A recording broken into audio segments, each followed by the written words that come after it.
وبركاته. إن الحمد لله نحمده ونستعينه ونستغفره ونعوذ بالله من شرور أنفسنا ومن سيئات أعمالنا. من يهده الله فلا مضل له ومن يضلله فلا هادي له. ونشهد أن لا إله إلا الله وحده لا شريك له ونشهد أن محمدا عبده ورسوله. أما بعد، أعوذ بالله من الشيطان الرجيم بفضل بسم الله الرحمن الرحيم. ربنا لا تجعلنا فتنة للذين كفروا واغفر لنا ربنا إنك أنت العزيز الحكيم. صدق الله العليم. கண்ணியத்திற்குரிய அல்லாஹ்வின் நல்லடியார்களே, சகோதரர்களே, வக்ஃபிர் லனா ரப்பனா, எங்கள் இறைவா எங்களை மன்னிப்பாயாக. இன்னக அன்தல் அஸீஸுல் ஹக்கீம், நிச்சயமாக நீ யாவற்றையும் அறிந்தவனாகவும் ஞானமுள்ளவனாகவும் இருக்கின்றாய். கண்ணியமிக்க அல்லாஹ்வின் நல்லடியார்களே, சகோதரர்களே, ஹஸரத்னா அனஸ் ரலியல்லாஹு அவர்கள் இந்த ஹதீஸ் அறிவிக்கிறாங்க. நபிகள் நாயகம் ஸல்லல்லாஹு அலைஹி வஸல்லம் அவர்கள் அவங்கள பார்க்கறதுக்காண்டி ஒரு முறை நான் போனேன். அப்போ ஸல்லல்லாஹு அலைஹி வஸல்லம் அன்னவர்களுக்கு கடுமையான காய்ச்சலோடு அவர்கள் படுத்திருந்தாங்க. கடுமையான காய்ச்சல், அந்த காய்ச்சலோடு அவங்க படுத்திருந்தாங்க. அப்போ எனக்கு ஒரு ஆச்சரியம் வந்துச்சு. நான் உடனே நபி ஸல்லல்லாஹு அலைஹி வஸல்லம் அவங்கள்ட்ட கேட்கிறேன், அல்லாஹ்வுடைய தூதரே, உங்களுக்கெல்லாம் காய்ச்சல் வருமா என்பதாக நான் கேட்டேன். உடனே பெருமானார் ஸல்லல்லாஹு அலைஹி வஸல்லம் அவர்கள் சொன்னார்கள், என்ன அனஸ் இப்படி கேட்கிறீங்க, எனக்கு காய்ச்சல் வரக்கூடாதா என்பதாக கேட்டுட்டு அல்லாஹ்வுடைய தூதர் ஸல்லல்லாஹு அலைஹி வஸல்லம் அவர்கள் சொன்னார்கள், உங்க 2 பேத்துக்கு வரக்கூடிய காய்ச்சல் எனக்கு ஒரு ஆளுக்கு வரும் என்பதாக சொன்னார். உங்க 2 பேத்துக்கு, நீங்க நினைக்கிறீங்க நான் நபி, நான் அல்லாஹ்வுடைய தூதர், எனக்கு எதுவுமே வராது என்பதாக நீங்க நினைக்கிறீங்கல்ல. உங்கள் 2 நபர்களுக்கு ஒரு காய்ச்சல் வந்தால் அந்த காய்ச்சலுடைய வேகமும் தாக்கமும் எவ்வளவு அதிகமாக இருக்குமோ அது போன்று என்னுடைய ஒரு ஆளுக்கு வரும். 2 நபர்கள் சேர்ந்து வரக்கூடிய காய்ச்சல் எனக்கு ஒரு ஆளுக்கு வரும் என்பதாக, அந்த அளவுக்கு நான் பாதிக்கப்படுவேன் என்பதாக நபிகள் நாயகம் ஸல்லல்லாஹு அலைஹி வஸல்லம் அவர்கள் சொல்லிட்டு சொல்றாங்க. ஒவ்வொரு நோவினைக்கும் எந்தெந்த மனிதனுக்கு என்னென்ன நோய் அல்லாஹ் கொடுக்குறானோ, அது காலில் குத்தக்கூடிய முள்ளாக இருந்தாலும் சரி, ஸல்லல்லாஹு அலைஹி வஸல்லம் சொல்றாங்க, ஒவ்வொரு நோவினைக்கும் அல்லாஹ்விடத்துல ஒரு நற்கூலி உண்டு. ஒருவர் ஒரு நோயினால பாதிக்கப்பட்டிருக்கிறாரு, அந்த நோயினால பாதிக்கப்பட்டு அதுக்கு உண்டான ட்ரீட்மெண்ட்ல இருக்கிறார். அல்ல, அந்த நோயினால ஒரு வலி உடல்ல இருந்துகிட்டே இருக்கு, அந்த நோயினால அவருக்கு ஒரு சிரமம் வந்துகிட்டே இருக்கு அப்படின்னு சொன்னா, அந்த நோயின் மூலமாக அவருக்கு வரக்கூடிய சிரமங்கள், அந்த நோயின் மூலமாக அவருக்கு ஏற்படக்கூடிய வலி, அந்த வலியின் மூலமாக ஏற்படக்கூடிய வேதனை. இன்னும் சொல்றாங்க, நடந்து போகும்போது காலில் ஒரு முள்ளு குத்துது, ஒரு முள்ளு குத்தும் போது நமக்கு ஒரு வேதனை வரும், சக்குன்னு ஒரு வலி வருமே, அதுக்கு கூட அல்லாஹ்விடத்துல நற்கூலி இருக்கிறது என்பதாக நபிகள் நாயகம் ஸல்லல்லாஹு அலைஹி வஸல்லம் சொல்லிட்டு சொல்றாங்க. அல்லாஹ் பாவத்தை மன்னிச்சிடுவான். யாருக்கு? நோயினால் பாதிக்கப்பட்ட அந்த நோயாளிகளுக்கு. அவர்கள் நோயோடு இருக்கக்கூடிய எத்தனை நாட்கள் நோயோடு இருக்கிறார், ஒரு மாசம் நோயினால பாதிக்கப்பட்டிருக்கிறார், ஒரு விபத்து ஆயிடுச்சு ஒரு மாசம், அல்லது ஜுரம் வந்துருச்சு ஒரு வாரம், இல்ல காலம் முழுவதும் ஒரு நோய் அவர்கிட்ட இருக்கு, அதை குணப்படுத்தவே முடியாதுங்க, இதுக்கு நீங்க மாத்திரை தான் சாப்பிடணும் நம்ம பார்க்கிறோம். அப்ப அவர் என்ன செய்வார், அந்த பிரச்சனைக்காக வேண்டி மாத்திரை சாப்பிட்டுக்கிட்டு இருப்பாரு. அவருடைய உடலில் காலம் முழுவதும் அந்த நோய் இருந்தாலும், அவருடைய மௌத்து வரைக்கும் அந்த நோய் இருந்தாலும், அந்த நோயை கொண்டு அல்லாஹ் அவரை மன்னித்து கொண்டே இருக்கிறான் என்பதாக நபிகள் நாயகம் ஸல்லல்லாஹு அலைஹி வஸல்லம் அவர்கள் சொன்னார்கள். அப்போ பாவங்கள் மன்னிக்கப்படுவது நோயை கொண்டும் நடக்கும். என்ன காரணம் அப்படின்னு சொன்னா, நோய் வரும் பொழுது அல்லாஹ் ஒரு சோதனை சோதிப்பான். நிச்சயமாக யார் நோயினால பாதிக்கப்படுறாங்களோ எல்லாத்த கொண்டும் சோதனை இருக்குது. இந்த உலகத்துல எதை கொண்டும் அல்லாஹ் சோதிக்காம இருக்கிறதே கிடையாது. திருமண வாழ்க்கையே ஒரு சோதனை தான், குடும்பமே ஒரு சோதனை தான், குழந்தைகளே ஒரு சோதனை தான், பணம் காசு பொருளாதாரங்கள் ஒரு சோதனை தான். இதுல எல்லாத்துலயுமே ஒரு சோதனையை அல்லாஹ் வச்சிருப்பான்.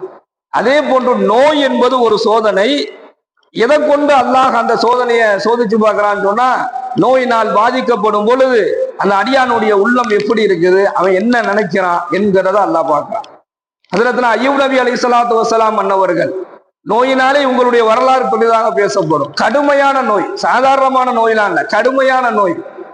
அந்த அவர்கள் வாழ்ந்த அந்த பகுதியில அவர்கள் அரசராக வாழ்ந்தார்கள்.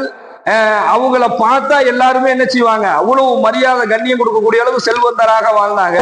நோயினால் பாதிக்கப்பட்டதுக்கு பின்னாடி அந்த வீடை விட்டு அவங்க காலி பண்ணணும்னு சொல்லி ஊருடைய எல்லையில வந்து தங்கினாங்க. அன்னை ரஹிமா அய்யூப் நபி அவருடைய மனைவி அன்னை ரஹிமா அவர்கள் என்ன செஞ்சாங்க, தன்னுடைய கணவர் அய்யூப் நபியை கூட்டிட்டு வந்து ஊருடைய எல்லையில வந்தாங்க. என்ன தெரியுமா, அந்த உடலில் ஏற்படக்கூடிய ஒரு சின்ன ஒரு புண்ணு ஏற்பட்டு அதனுடைய வாடை மக்களுக்கு தாங்க முடியாம கூட்டிட்டு போயிடுன்ட்டாங்க. இவரை கூட்டிட்டு போயிடு, இவர் இருக்கிறதுனால எங்களுக்கு இந்த அவருடைய உடலில் வரக்கூடிய சீரும் சலமும் வந்துகிட்டே இருக்கும். எப்ப பார்த்தாலும் உடல்ல சீல் சலம் வந்துகிட்டே இருக்கும். அதனால அந்த வாடை தாங்க முடியல, உன் புருஷனை கூட்டிட்டு போயிடுன்னு சொல்லி சொன்னாங்க.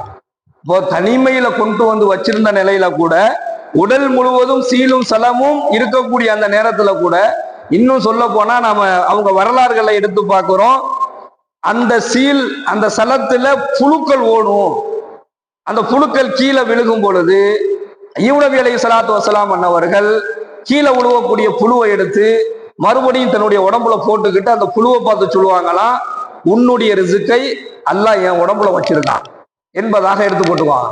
அவ்வளவு பெரிய கடுமையான நோயினால பாதிக்கப்பட்டு கூட ஒரு வாரத்தை அல்லாஹ் கூடத்துல, யா அல்லாஹ் என்னை என்ன செஞ்சிரு, எனக்கு மரணத்தை கொடுன்னு அவங்க கேட்கவே இல்லை. எனக்கு அந்த நோயிலிருந்து ஆரோக்கியத்தை கொடுன்னு கேட்கல. மரணத்தை கொடுன்னு கேட்க கூடாது, அது தவறான விஷயம், அது அல்லாஹ் விரும்ப மாட்டான். ஆனா ஆரோக்கியத்தை கொடுன்னு கேட்கலாம், நிச்சயமாக அது கேட்டுதான் ஆகணும் அல்லாட்ட. நோயிலிருந்து நோய் வந்ததுக்கு பிறகு ஆரோக்கியத்தை கேட்பதும், நோய் வருவதற்கு முன்னாடி பாதுகாப்பை கேட்பதை அல்லாஹ் விரும்புறான். அது கேட்டுதான் ஆகணும். யா அல்லாஹ் எனக்கு கடுமையான நோயை கொடுத்துறாத, எனக்கு பெரும் கொண்ட வியாதியை கொடுத்துறாதன்னு சொல்லி கேட்கணும். அதே போன்று நோய் வந்துருச்சுன்னா ஆரோக்கியத்தை கேட்கணும். ஆனா அய்யூப் நபி கேட்கிறேன்னா அவங்களுக்கும் அல்லாஹ்வுக்கும் உள்ள விஷயம்.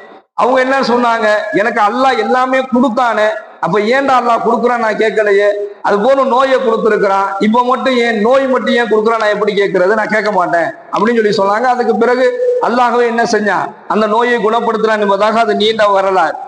ஸல்லல்லாஹு அலைஹி வஸல்லம் அன்னவர்கள் சொல்லுகின்றார்கள், நோயினால அல்லாஹ் சோதனையை வழங்குவான், நோயினுடைய தாக்கம் தாங்க அப்படியே மௌத்தை நீங்க கேட்டுறாதீங்க. யா அல்லாஹ் எனக்கு மௌத்தை கொடு, எனக்கு மரணத்தை கொடு என்பதாக மரணத்துல கேட்டாதீங்க. அதே போன்று நோயை கண்டு இருக்கக்கூடிய வியாதிகள் நோயை கொண்டு நீங்க வெறுப்படையாதீங்க. அல்லாஹ் உங்களுக்கு நற்செய்தியை வழங்குவான். மறுமையிலும் இம்மையிலும் அந்த நோயினால் இருக்கக்கூடிய தாக்கங்களை கொண்டு பாவங்கள் மன்னிக்கப்படுது, மறுமையில அவர் சிறந்த நற்பாக்கியத்தை அடைவார் என்பதாக நபிகள் நாயகம் ஸல்லல்லாஹு அலைஹி வஸல்லம் அன்னவர்கள் முதலாவது விஷயத்தை சொல்றாங்க. பாவங்கள் மன்னிக்கப்படுவது நோயை கொண்டும் அல்லாஹ் மன்னிப்பான். இரண்டாவது, பெருமானார் ஸல்லல்லாஹு அலைஹி வஸல்லம் அன்னவர்கள் கூறியதாக ஹஜ்ரத் அபூ ஹுரைரா ரலியல்லாஹு அவர்கள் அறிவிக்கின்றார்கள், இவருக்கு மன்னிப்பே கிடைக்காது. இப்ப சொல்ல வரக்கூடிய இந்த நபருக்கு அல்லாஹ் மன்னிப்பு வழங்க மாட்டான். மேல எப்படி ஒரு நோயாளியினுடைய பாவத்தை அல்லாஹ் மன்னிக்கிறானோ இவருக்கு மன்னிப்பு கிடையாது. யார் அப்படி, அவர் என்ன குணத்துல உடையவர்னு சொன்னா, அவர்கிட்ட அல்லாஹ் ஒரு தங்க ஓடையை கொடுத்துட்டான். தங்க ஓடை, அதாவது வாக்கியா முழுவதும் தங்கம் அவருக்கு கிடைச்சிருச்சு அப்படின்னு சொன்னா, அவர் என்ன செய்வார்னா, இன்னும் ஒரு வாக்கியா இதே மாதிரி நமக்கு இருந்துச்சுன்னா போதுமே என்பதாக எண்ணம் கொள்வார். அல்லாஹ் ஒன்ன கொடுப்பான், அது அவருக்கு பரக்கத்தா இருக்கும், அது அவருக்கு சௌகரியமா இருக்கும், அது அவருக்கு போதும். ஆனா அவர் என்ன செய்வார்னா, அல்லாஹ் கொடுத்தத வாங்கி நல்லா அனுபவிப்பாரு. ஆனா அவர் என்ன சொல்லுவார்னா, எனக்கு இதெல்லாம் பத்தாது, எனக்கு இன்னும் கொஞ்சம் தேவைப்படுதுன்னு சொல்லி கிடப்பார். எதை அல்லாஹ் கொடுத்தாலும், ஒன்றை அல்லாஹ் கொடுத்தாலும் அது ரெண்டா இருக்கக்கூடாதா என்பதாக எண்ணுவார். எதை அல்லாஹ் வழங்கினாலும் அதை கொண்டு அவர் திருப்தி அடையவே மாட்டாரு. எனக்கு இன்ன வேணும் என்பதாக உலகத்தினுடைய தேவைகள், உலகத்தினுடைய பொருளாதாரங்கள், இந்த விஷயங்களுக்கு என்ன செய்வாரு, அவரு தொடர்ந்து ஆசை கொண்டே இருப்பாரு. இறுதியாக அவருடைய வாயை அவருடைய கபருடைய மண்ணு தான் நிரப்புமே தவிர வேறு எதுவுமே நிரப்பாது. இவருக்கு அல்லாஹ்விடத்துல தௌபா என்பது ரொம்ப கேள்விக்குறியாக நிற்கும். பேராசை என்பதாக ஸல்லல்லாஹு அலைஹி வஸல்லம் சொல்றாங்க. பேராசை கொள்ளக்கூடியவர், எதை பார்த்தாலும் அவர் ஆசை கொள்வது வேறு, எதை பார்த்தாலும் பேராசை கொள்றது, எதை கிடைச்சாலும் அதை கொண்டு திருப்தி அடைகிறதே கிடையாது. எனக்கு இன்ன வேணும்னு தன்னுடைய நப்ச அலைய விட்டுக்கிட்டே இருக்கிறாரு. இவருக்கு தௌபாக்கள், இவருடைய பாவ மன்னிப்பு இருக்குது. இவர் அல்லாட்ட பிரார்த்தனை தௌபா செஞ்சாரு அப்படின்னு சொன்னா அல்லாஹ் மன்னிக்க மாட்டான். யாருடைய தௌபாவை அல்லாஹ் மன்னிப்பான்னு சொன்னா அல்லாஹ் எதை கொடுத்தானோ அதை கொண்டு தனக்கு போதுமாக்கி கொண்டவருக்கு அல்லாஹ் விரைவாக தன்னுடைய மன்னிப்பை வழங்குறான். ரப்ப வகுஃபிரலனா ரப்பனா, நாம் இந்த துவாவை அல்லாஹ் சொல்லித்தரான், எங்கள் இருவாயங்களை மன்னிப்பாயாக, இன்னக அன்தல் அஸீஸுல் ஹகீம். நிச்சயமாக அல்லாஹ் ஒவ்வொரு மனிதனுடைய உள்ளத்துல இருக்கக்கூடிய அனைத்தையுமே அறிந்தவனாக இருக்கிறான். அப்போ நம்முடைய உள்ளங்களை அல்லாஹ் பார்க்கக்கூடியவனாக இருக்கிறான். உள்ளங்கள் சரியாக இருந்தால் அவருக்கு மன்னிப்பு விரைவாக கிடைக்கும். எல்லாம் வல்ல இறைவன் நம்முடைய உள்ளங்களை ஈமான் உடையதாகவும் அல்லாஹ் விரும்பக்கூடிய செயல்களை செய்யக்கூடியதாகவும் ஆக்கி அருள் புரிவானாக. வாய்தாவானா அல்ஹம்துலில்லாஹி ரப்பில் ஆலமீன். அஸ்ஸலாமு அலைக்கும் வரஹ்மத்துல்லாஹி வபரகாத்துஹு. சுப்ஹானல்லாஹி வபிஹம்திஹி சுப்ஹானக்கல்லாஹும்ம வபிஹம்திக வனஷ்ஹது அல்லா இலாஹா இல்லா அன்த வனஸ்தக்ஃபிருக வனதூபு இலைக். சுப்ஹான ரப்பிக ரப்பில் இஸ்ஸத்தி அம்மா யசிஃபூன் வஸலாமுன் அலல் முர்ஸலீன் வல்ஹம்துலில்லாஹி ரப்பில் ஆலமீன்.